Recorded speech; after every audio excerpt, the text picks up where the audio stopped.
আশুলিয়া ধামসোনা ইউনিয়নের ৬ নম্বর ওয়ার্ড যুবদলের উদ্যোগে ৩১ দফা বাস্তবায়নের লক্ষ্যে উঠান বৈঠক অনুষ্ঠিত হয়েছে। দুপুর থেকে নেতাকর্মীদের ঢল নামায় সমাবেশস্থল কানায় কানায় পরিপূর্ণ হয়ে ওঠে। প্রধান অতিথি সহ বক্তারা রাজনৈতিক পরিস্থিতি, অতীত আন্দোলন এবং ভবিষ্যৎ কর্মপন্থা তুলে ধরেন। বিস্তারিত থাকছে ডেস্ক রিপোর্টে। আশুলিয়ার ধামসোনা ইউনিয়নের ৬ নম্বর ওয়ার্ডে যুবদলের আয়োজনে তারেক রহমান ঘোষিত রাষ্ট্র কাঠামো মেরামতের ৩১ দফা বাস্তবায়নকে কেন্দ্র করে একটি উঠান বৈঠক অনুষ্ঠিত হয়। বিকেলে অনুষ্ঠান শুরু হওয়ার কথা থাকলেও দুপুর থেকে বিভিন্ন এলাকা থেকে যুবদল ও মহিলা দলের নেতাকর্মীরা মিছিল নিয়ে সমাবেশ স্থলে যোগ দিতে থাকেন, ফলে স্থানটি প্রায় জনসমুদ্রে পরিণত হয়। বৈঠকে সভাপতিত্ব করেন যুবদল নেতা ফরিদ আহমেদ লিটন ভূঁইয়া এবং অনুষ্ঠানে প্রধান অতিথি ছিলেন সাবেক সভাপতি রকিব দেওয়ান রকি। তিনি বক্তব্যে দেশের অতীত রাজনৈতিক পরিস্থিতি তুলে ধরে বলেন, দেশের সংকটময় মুহূর্তে জিয়া পরিবারের ভূমিকা গুরুত্বপূর্ণ ছিল বলে তিনি মনে করছেন।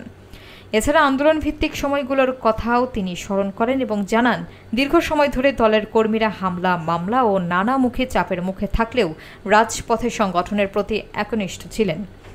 বিশেষ অতিথিদের বক্তব্যেও দলীয় অবস্থান, ভবিষ্যৎ আন্দোলন এবং ৩১ দফাকে কেন্দ্র করে সংগঠনের করণীয় বিষয়ে আলোচনা করা হয়। অনুষ্ঠানটি সুশৃঙ্খলভাবে পরিচালনা করেন জহিরুল ইসলাম জহির।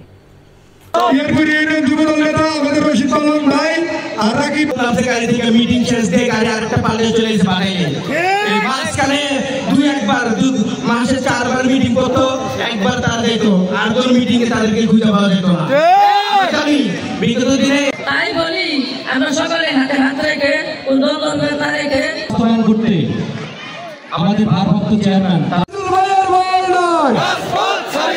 বাবু ভাইয়ের ভয় নয়, কেন স্বাধীনতার শহীদ মানুষের কথা বলতে দেরি।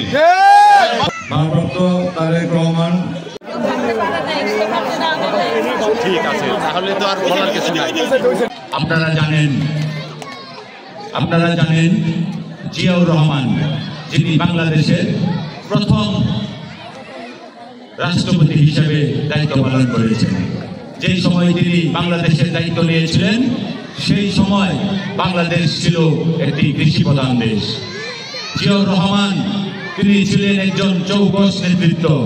তার মাথায় এটা ঢুকেছিল কৃষি প্রধান দেশ বাংলাদেশকে স্বনির্ভর করতে হলে সর্বপ্রথম প্রত্যেকটা চাষাবাদের জমির কাছাকাছি সেচের ব্যবস্থা করতে হবে, যার জন্য তিনি প্রত্যেকটা ধান জমি এবং চাষাবাদের জমির কাছাকাছি খাল খনন করে পানির পৌঁছানোর ব্যবস্থা করে দিয়েছিলেন। তার সহধর্মিনী বেগম খালেদা জিয়া, আপনারা জেনে থাকবেন, জিয়াউর রহমান ইন্তেকাল করার পর এই জাতীয়তাবাদী দল বিএনপির দায়িত্ব নিয়েছিলেন বেগম খালেদা জিয়া।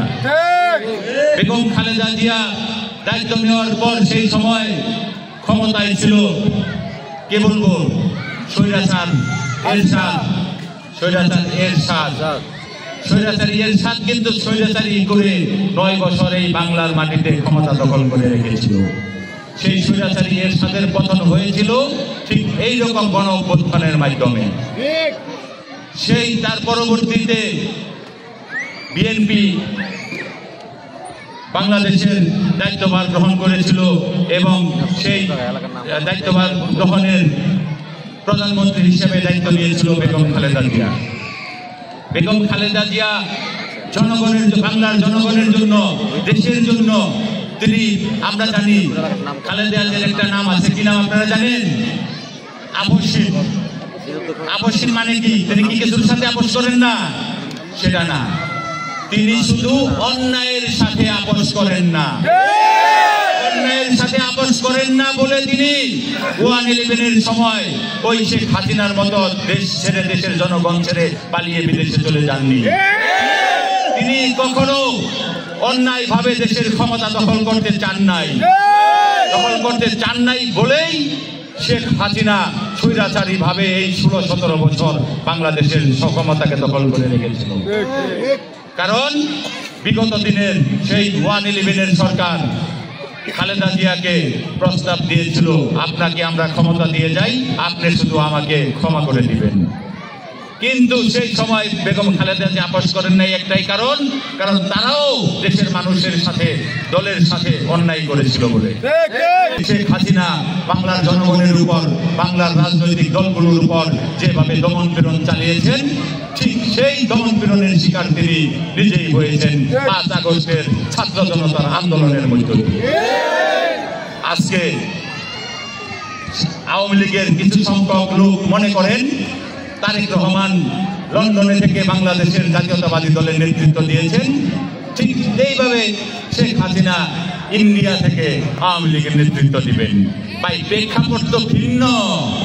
তারেক রহমানকে আপনি বিদেশে থাকতে বাধ্য করেছিলেন মিথ্যে টামলায় জেল জুলুম এবং মিথ্যা সাজা দিয়ে, আর আপনাকে বাংলার জনগণ স্বৈরাচারী ফ্যাসিস্ট হিসেবে বাংলাদেশ থেকে বিতাড়িত করেছে বিদায় আপনি আশ্রয় নিয়েছেন গিয়ে পার্শ্ববর্তী দেশ ভারতে। তাহলে কি প্রেক্ষাপট এক? তারেক রহমানকে তিনি বাধ্য করেছেন আর তিনি বাধ্য হয়ে দেশ ছেড়ে পালিয়েছেন। অতএব আওয়ামী লীগের যারা নেতৃবৃন্দ আছেন এখনো দেশে, তাদেরকে আমি হুঁশিয়ার করে বলতে চাই, আপনারা বাংলাদেশের মানুষকে চিনেন এবং জাতীয়তাবাদী দলের প্রত্যেকটা নেতাকর্মীর সম্পর্কে আপনাদের ধারণা আছে। এরা শান্তিপ্রিয় দল, এরা শান্তি বজায় রেখে রাজনীতি করে, গণতান্ত্রিক দল হিসেবে বিএনপির সুনাম আছে। আপনারা দেশে আছেন, ভালো থাকবেন, কিন্তু যেই স্বৈরাচার জনগণের আন্দোলনের রূপে পালিয়ে ভারতে গিয়ে আশ্রয় নিয়েছে, তার কথাই যদি আপনারা বাংলাদেশের কোনো কর্মসূচিতে অংশগ্রহণ করতে চান, তাহলে আপনাদের স্থান আর এই বাংলাদেশে হবে না।